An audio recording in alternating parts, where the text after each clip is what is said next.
একদিকে যখন হরমুজ প্রণালী ভারতের জন্য বন্ধ, একের পর এক জাহাজ আটকে রয়েছে, ভারত পেট্রোলিয়ামের তরফে যখন দাবি করা হচ্ছে যে পেট্রোল ডিজেলের সংকটের কোনো আশঙ্কা নেই, পর্যাপ্ত পরিমাণে তেল মজুদ থাকার দাবি করছে তারা, তখন পুরনো নির্দেশিকা ফিরে এলো। 21 দিনে একটাই গ্যাস সিলিন্ডার, অর্থাৎ গ্যাস নিয়ে যে আশঙ্কা করা হচ্ছিল সেই সময় ফিরল পুরনো নির্দেশিকা।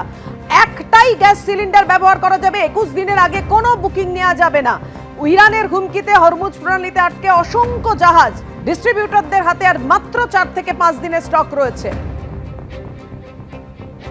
সংকট কাটাতে এলপিজি উৎপাদন বাড়ানোর নির্দেশ দিয়েছে কেন্দ্র। আপনারা জানেন তার মধ্যেই যে নির্দেশিকা এলো যে 21 দিনের আগে নতুন করে বুকিং নয়, দাবি ডিস্ট্রিবিউটরদের। কিছুক্ষণ আগেই যেমনটা আপনাদের জানাচ্ছিলাম যে এলপিজি নিয়ে যে নতুন নির্দেশিকা এসছে কেন্দ্রের তরফে, তার আগে এই মুহূর্তে আপনাদের জানিয়ে রাখি পেট্রোলিয়াম মন্ত্রকের নির্দেশ পরিস্থিতি সামলাতে। অর্থাৎ যখন তেল এবং গ্যাস নিয়ে এই আশঙ্কার কথা কেন্দ্রের নির্দেশ, সেই সময় আপনাদের জানিয়ে রাখি এই মুহূর্তে যে খবর পাওয়া যাচ্ছে, হঠাৎ ফিরল পুরনো নির্দেশিকা। 21 দিনে একটাই গ্যাস সিলিন্ডার।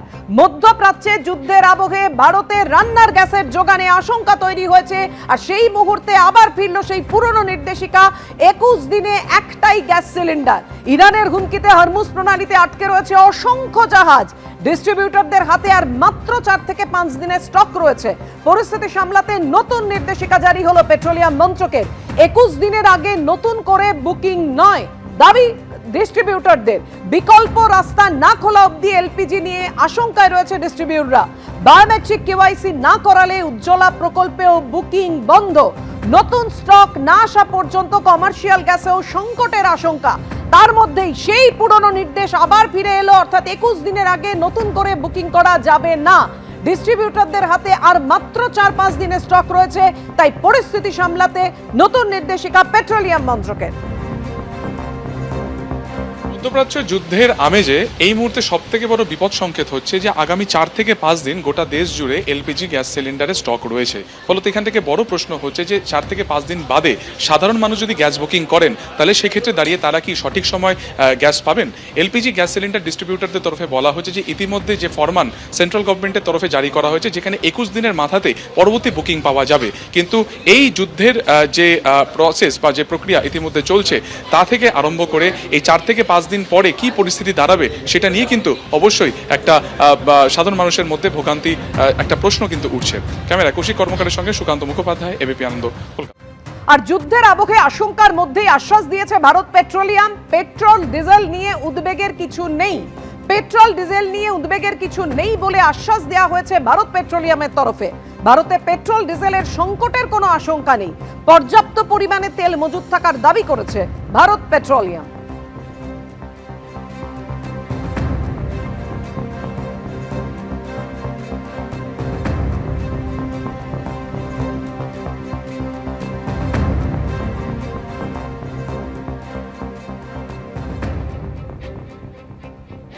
রাতভর যৌথ বাহিনী হামলা চালায়, তেহরানের আকাশে একেবারে ধোঁয়ার কুণ্ডলী। যুদ্ধের আঁচে ধ্বংস হয়ে গেছে ইরানের ইনডোর স্পোর্টস স্টেডিয়াম। 12,000 দর্শক আসন বিশিষ্ট তেহরানের আজাদি ইনডোর স্টেডিয়াম ভেঙে একেবারে টুকরো হয়ে গেছে। হামলার আগের ছবি যেমন আপনাদের সামনে রেখেছি, হামলার পরে কি অবস্থা হয়েছে স্টেডিয়ামের দেখুন। যৌথ বাহিনীর মিসাইল হানায় এভাবেই গুড়িয়ে গেছে খেলাধুলোর জন্য নির্দিষ্ট এলাকাও।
এভাবেই ইসরায়েল বনাম ইরান হামলা আরো তীব্র হয়েছে। ইরানের দিকে একের পর এক মিসাইল ছুটছে ইসরায়েল। ইরানের সিরাজ শহরে পরপর মিসাইল হানা। মিসাইলের আঘাতে অন্তত 20 জনের মৃত্যুর খবর পাওয়া যাচ্ছে, আর জখমের সংখ্যা 30। শহরের নাগরিকরা, ভাবুন, যেখানে শহরের নাগরিকরা বসবাস করেন সেই জিবা শহর এলাকায় মিসাইল হানা। মিসাইল হানায় সাধারণ নাগরিকের মৃত্যু হয়েছে অভিযোগ করছে ইরান। বারবার আমরা যেটা দেখাচ্ছি, যারা উদ্বেগে রয়েছেন, আতঙ্কে রয়েছেন, যারা যেতে চাইছেন মধ্যপ্রাচ্যে এবং যারা ওইখানে আটকে পড়েছেন বিভিন্ন দেশে, ব্যারাকপুরের রোহন চক্রবর্তী এবং তার স্ত্রীর 3রা এপ্রিল জর্জিয়া যাওয়ার কথা রয়েছে। সমস্ত বুকিং হয়ে গেছে, কিন্তু সাম্প্রতিক যুদ্ধের আবহে তাদের জর্জিয়া যাওয়া অনিশ্চিত। তার সঙ্গে কথা বলেছেন আমাদের প্রতিনিধি ময়ূর ঠাকুর চক্রবর্তী।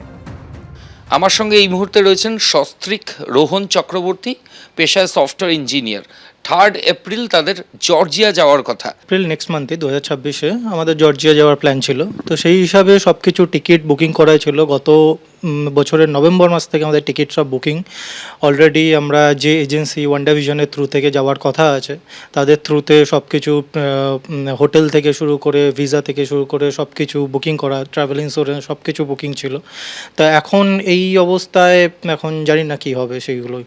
হ্যাঁ, যুদ্ধটা তো একদমই হঠাৎ করে শুরু হয়ে গেছে। আগে থেকে সেরকম কোনো প্ল্যানিং সেরকম তো ছিল না, মানে হট করে কোনো কিছুই ছিল না। সেরকম হলে আগে থেকে সেরকম হিসাবে প্রিপারেশান নেওয়া যেত, কিন্তু সব কিছু এরকম হট করে হয়ে যাওয়ার পর আর্থিক পরিস্থিতিতে একটা ঘাটতি দেখা দিয়েছেই। কারণ টিকিট যতই হোক, বুকিং যেগুলো ছিল সেগুলো ক্যান্সেলেশন ফি কেটে একটা পাঠানো হচ্ছে।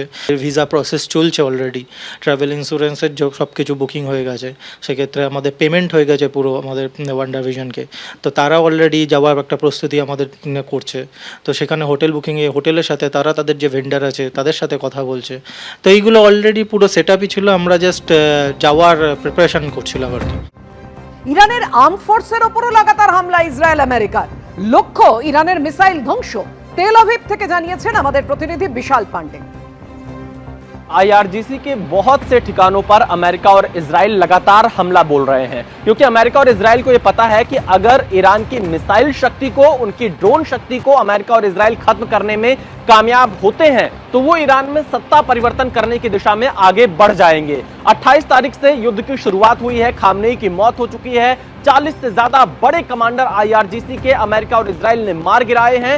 उसके बावजूद भी ईरान खाड़ी के देशों में ड्रोन से हमले कर रहा है, बैलिस्टिक मिसाइल का प्रयोग कर रहा है, इसके साथ ही साथ इजराइल पर हमले की कोशिश कर रहा है। तो जो उसका पूरा का पूरा जखीरा है हथियारों का, अमेरिका और इजराइल ईरान के उस जखीरे को खत्म करना चाहते हैं ताकि IRGC सरेंडर करने की स्थिति में आ जाए और अमेरिका और इजराइल के साथ ईरान बातचीत करे। क्योंकि 2 महत्वपूर्ण बातें हैं मेघा, जैसे स्थितियां अभी ईरान में बनी है, ऐसा मौका अमेरिका इजराइल को आगे चलकर कभी नहीं मिलेगा और इसीलिए अमेरिका इजराइल पूरी ताकत के साथ इस समय एयर स्ट्राइक कर रहे हैं।